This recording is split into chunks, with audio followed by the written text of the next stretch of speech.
Oi, gente, bom dia, boa tarde, boa noite, tudo bem com vocês? Vamos iniciar, uma próxima unidade. E essa unidade número 6, a gente vai continuar falando sobre as escolas literárias. E as escolas literárias que a gente vai aprender é o simbolismo e o parnasianismo.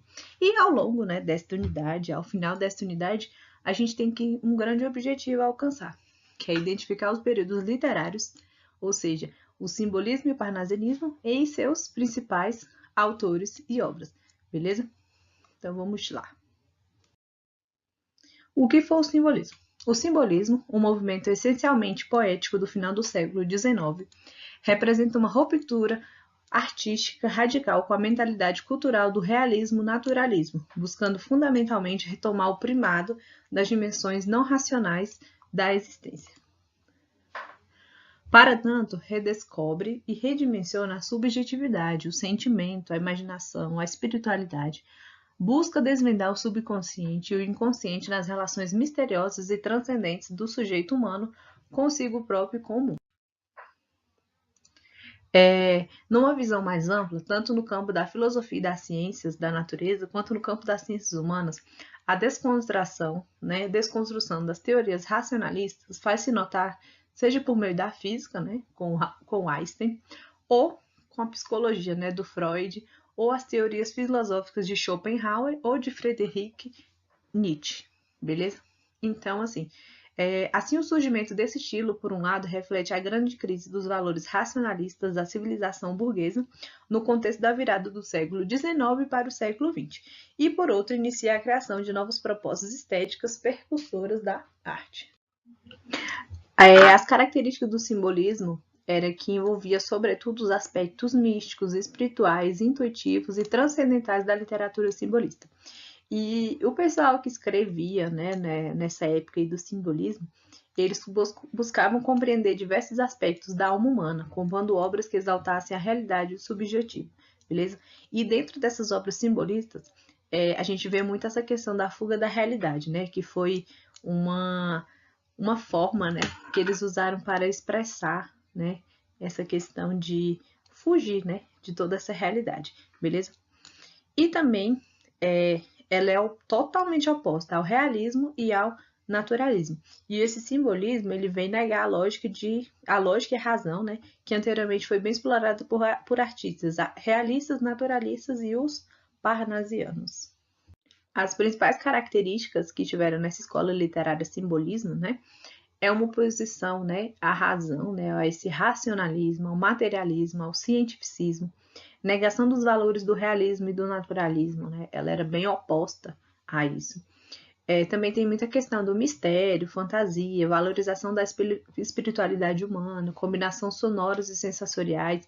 Eles usam muito as figuras de linguagem, a aproximação da poesia e da música, beleza? E também a gente vê a questão do individualismo e do subjetivismo. E qual foi a origem dessa escola literária assim, um pouquinho diferente, que a gente não ouve falar muito, mas que ela influencia bastante.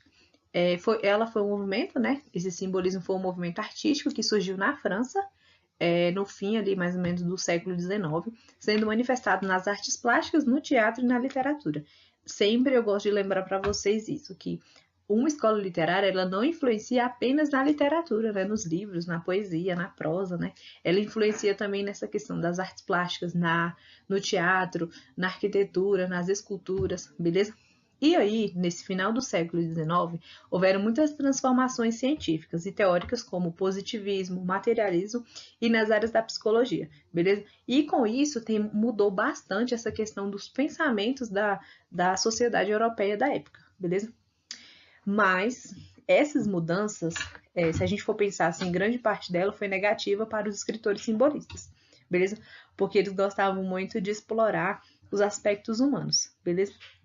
E foi, em meio a essa crise espiritual do final do século XIX que surge esse simbolismo, beleza? Temos quatro autores, quatro principais autores dessa época do simbolismo. Cruz e Souza, ele escreveu algumas obras como Missal, Broquéis, Faróis, Os Últimos Sonetos. Ele gostava muito de falar sobre morte, espiritualização, obsessão da condição humana. Nós temos também o Alfonos, né, de Guimarães. Ele fala muito sobre morte também, misticismo religioso. Então a gente percebe que muitas das obras, né, elas vão falar sobre essa questão da morte, né, bem do ser humano mesmo, né, do individualismo. Temos também o Eduardo Guimarães, que fala sobre influência de Dante, né, o penumbriasmo, vaguidade.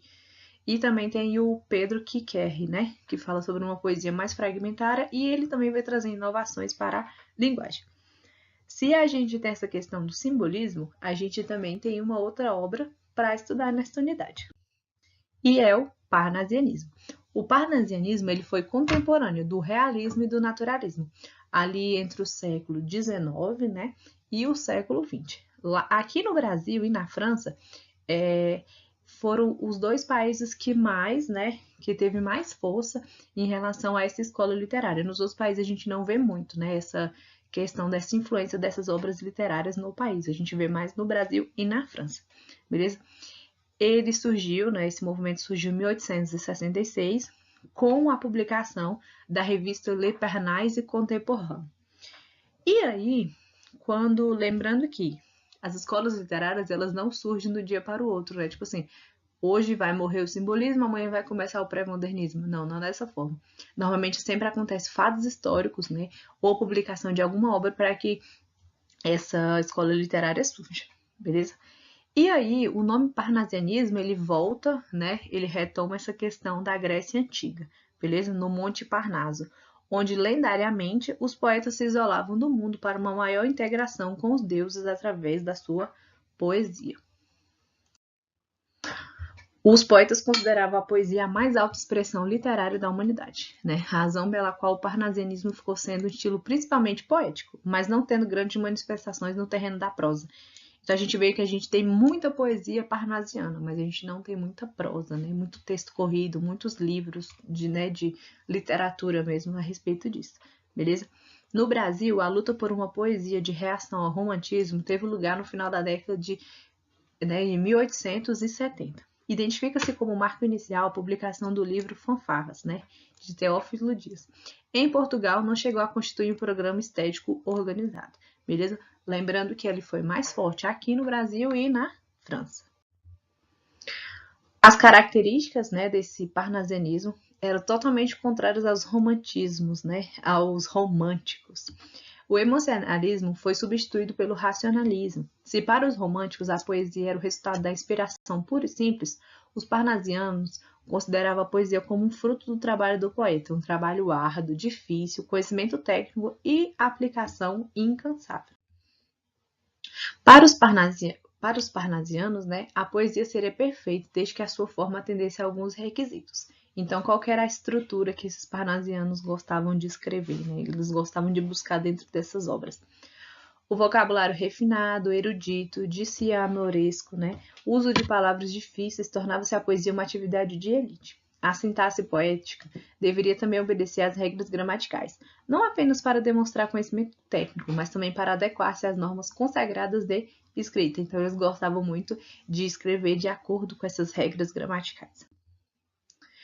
Ponto de honra da poesia parnasiana, né, era a utilização das rimas. Eles gostavam de rimas raras, né, ou seja, rimas que raramente a gente achava, né, eram bastante difíceis para que a gente encontrasse, beleza? O parnasianismo representou um retorno da era clássica. Valores como a razão, o belo absoluto, o antropocentrismo, o universalismo, eles são novamente, né, mostrados de acordo aí com essa escola literária parnasiana, beleza? E os temas que eram escritos, eles escreviam sobre alguns temas. Lembrando, toda escola literária tem um tema específico. E no parnasianismo, né, eles voltam às imagens arrancadas da cultura e da história greco-latina, beleza? E tem alguns títulos, né, alguns poemas que são são principais. É a Cesta de Nero, O Sonho de Marco Antônio e o Vaso Grego. Então a gente percebe que essa influência greco-latina foi bem acentuada, né, no parnasianismo.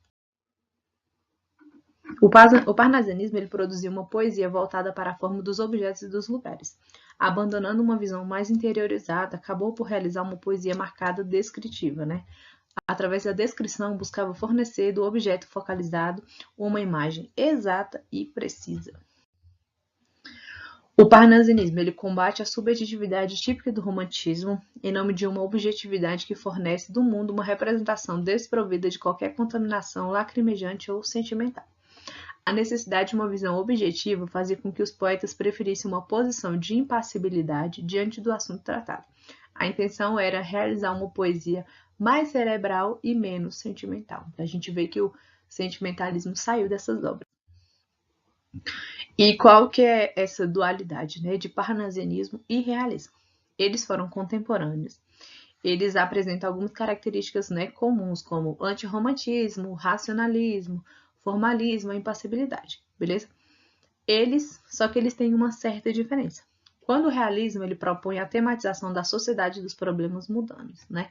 Se a vertente do naturalismo do realismo, por exemplo, caracterizou-se pela pintura de quadros da vida cotidiana dos pobres e miseráveis, né? Na poesia parnasiana, jamais se dedicaria como manifestação artística capaz de manter-se fora do contágio de marcas sociais. Então, o parnasianismo ele não pode ser confundido com o realismo, né? E aí, nós temos obras, né, algumas obras, e também alguns atores que são muito importantes aqui para essa escola literária. Olavo Bilac, Alberto de Oliveira, Raimundo Correia e Vicente de Carvalho. Aqui eu trouxe para vocês uma espécie de mapa mental, mapa conceitual, como vocês quiserem chamar. E aí a gente tem, né, um resumão sobre o que é o parnasianismo. A temática é a mitologia grega, descrição de cenas e dos objetos, essa questão de descrever as coisas, valorização da forma, né? Ou seja, a estrutura do poema tem que ter metrificação perfeita, rimas ricas e raras e preferência por sonetos.